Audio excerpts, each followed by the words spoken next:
اب جناب ام کلثوم سے متعلق متعدد مسائل ہیں جن کو یعنی جو ان کے اوپر کہہ لیجیے کہ ان کی شخصیت پہ بھی بے انتہا مظالم ہیں.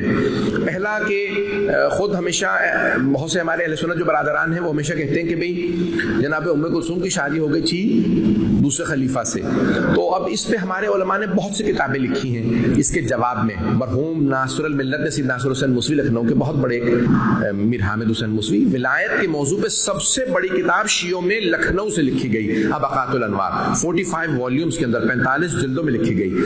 تو وہ میر حامد حسین موسوی نے لکھی اور ان کے پھر بیٹے ناصر حسین موسوی نے اس کو کنٹینیو کیا. انہی ناصر حسین موسوی نے کتاب لکھی ہے افحام الاعداء والخصوم فی رد عقد ام کلثوم. 2 جلدوں پہ کتاب ہے، عربی میں ہے، اور انہوں نے پھر دلیلیں دے کے ثابت کیا کہ یہ بات جھوٹ ہے. اس وقت بہت بڑا نام ہے ہمارے قوم کا، بہت بڑا نام ہے علم کلام میں، تھیولوجی کے اندر، فقہ اصول میں بھی بہت بڑا نام ہے، لیکن خصوصاً تھیولوجی علم کلام میں سید علی میلانی کا، سید علی حسینی میلانی، آیت اللہ سید علی حسینی میلانی بہت بڑا نام ہے، جنہوں نے ابقات الانوار کا فارسی سے عربی میں ٹرانسلیشن بھی کیا. ان کی کتاب ہے جناب ام کلثوم کا جو اہل سنت الزام لگاتے ہیں کہ دوسرے خلیفہ سے عقد ہو گیا، تو اس کی رد میں انہوں نے بڑی تفسیر، بہت تفصیل سے ڈیٹیل اچھی کتاب لکھی ہے.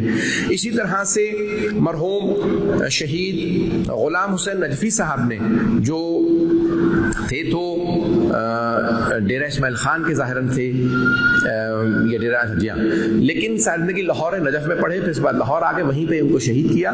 تو ان کی کتاب ہے سہم مسموم فی رد عقد ام کلثوم، یہ اردو میں ہے. تو کتابیں بہت زیادہ، میں نے صرف 3 ریفرنسز دی ہیں. اس کے علاوہ ظاہراً سے جعفر مرتضیٰ عاملینی اور بڑے بڑے مورخین نے کتابیں اس موضوع پہ لکھی ہیں. سب کی توجہ ہے میرے ساتھ؟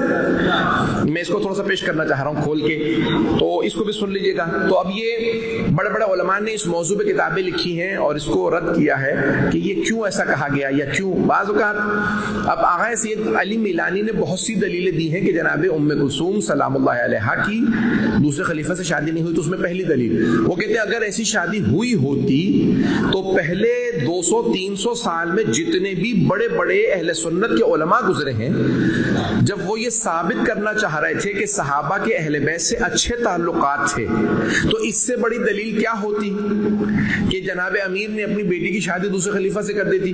تو اگر یہ ہوا ہوتا تو سب سے پہلے پہلی 2 سینچریز کے علماء اس بات کو لکھتے. پتہ نہیں لوگ پہنچ رہے ہیں یا نہیں پہنچ رہے. پہلی 2 سینچریز کے کسی عالم نے، بلکہ 3 سینچریز کے 280 ہجری تک کسی سنی عالم دین نے نہیں لکھا کہ حضرت ام کلثوم کی شادی ہوئی ہے دوسرے خلیفہ سے، عمر سے شادی نہیں ہوئی. کسی نے نہیں لکھا. بھائی امام بخاری لکھتے، امام مسلم لکھتے، امام ترمذی لکھتے، امام نسائی لکھتے، امام بخاری کے بعد پھر خود امام احمد بن حنبل لکھتے، امام ابو حنیفہ لکھتے، یا خود امام مالک جنہوں نے کتاب لکھی. کسی نے نہیں لکھا کہ جناب ام کلثوم سلام اللہ علیہا کی شادی دوسرے خلیفہ سے ہوئی. اس کا مطلب ہے کہ یا انہیں پتہ نہیں تھا یا یہ پھر بعد میں بات گھڑی گئی ہے، اس کو بعد میں فیبریکیٹ کیا گیا ہے. تو یہ پہلے 300 سال میں بزرگ اہل سنت کے علماء کا نہ لکھنا دلیل ہے کہ یہ شادی نہیں ہوئی. بات پہنچ رہی ہے؟ میری رفتار زیادہ تو نہیں ہے، میری رفتار زیادہ ہوتی ہے، میں کنٹرول نہیں کر سکتا. تو چلتے رہیے گا.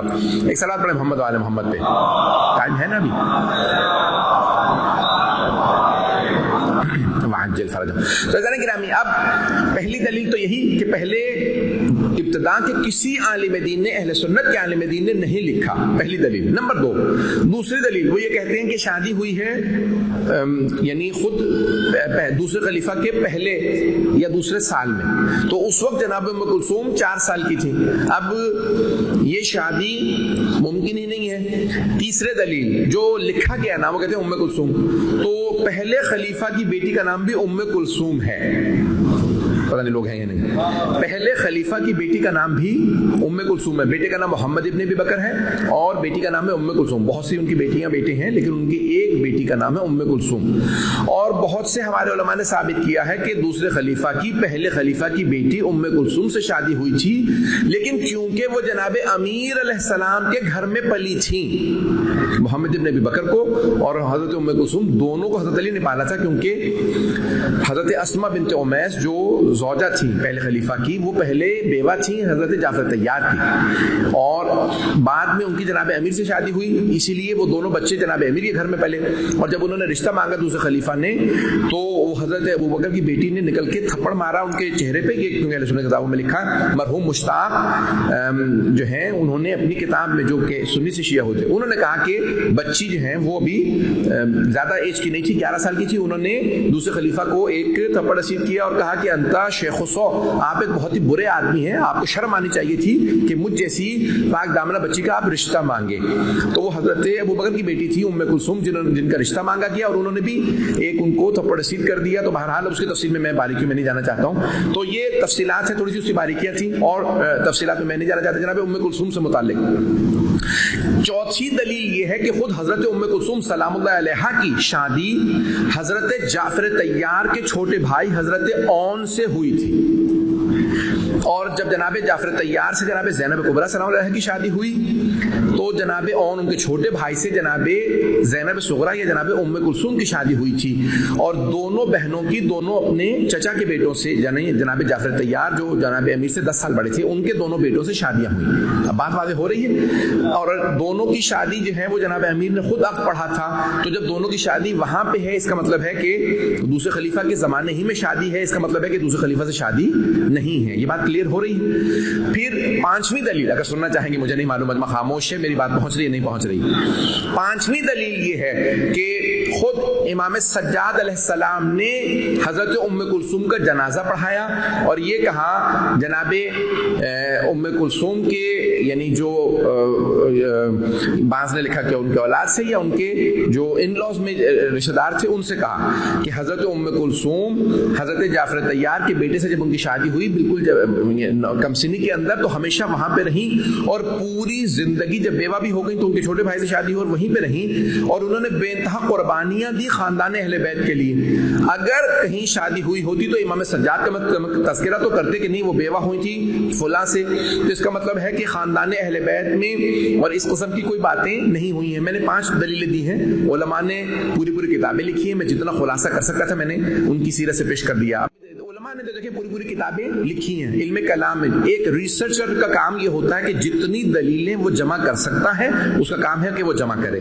تو اب جنہوں نے پوری کتابیں لکھی ہیں وہ آپ اس میں ریفر کر سکتے ہیں. تو بہرحال سب سے بڑی بات یہ ہے کہ جناب ام کلثوم خود اگر کہیں پہ بھی، جیسے دوسرے خلیفہ کے بیٹے ہیں وہ کبھی آ کے کہتے بھی ہماری ماں، کیونکہ سوتیلی ماں بھی ماں ہوتی ہے، لیکن جناب ام کلثوم میں کبھی بھی ان لوگوں سے نہ ملنا اس بات کی علامت ہے کہ کوئی رشتہ کبھی بھی نہیں رہا. جیسے خود امام حسن حسین سوتیلی نانیوں سے ملنے جاتے تھے، جب روضہ رسول پہ جاتے تھے تو کم از کم رشتے کا ایک پاس تھا کہ آپ سوتیلی سے ہی لیکن نانی ہے، مثلا پردہ نہیں ہے، دوسرے احکام ہیں. تو جناب ام کلثوم کا کہیں پہ بھی دوسرے خلیفہ کے بیٹوں سے ملنا نہیں ملتا کہ پوری زندگی کبھی ملی ہو یا انہوں نے کہا ہو کہ آپ ہماری سوتیلی ماں ہیں، سلام کرنے آئے ہیں. یہ نہ ملنا بتا رہا ہے کہ کبھی کوئی رشتہ تھا ہی نہیں. بات واضح ہو گئی ہے. میں نے 6 دلیلیں دے دی ہیں، مزید اور دلیلیں نہیں دوں گا. میرے خیال میں واضح ہو گیا ہے مسئلہ.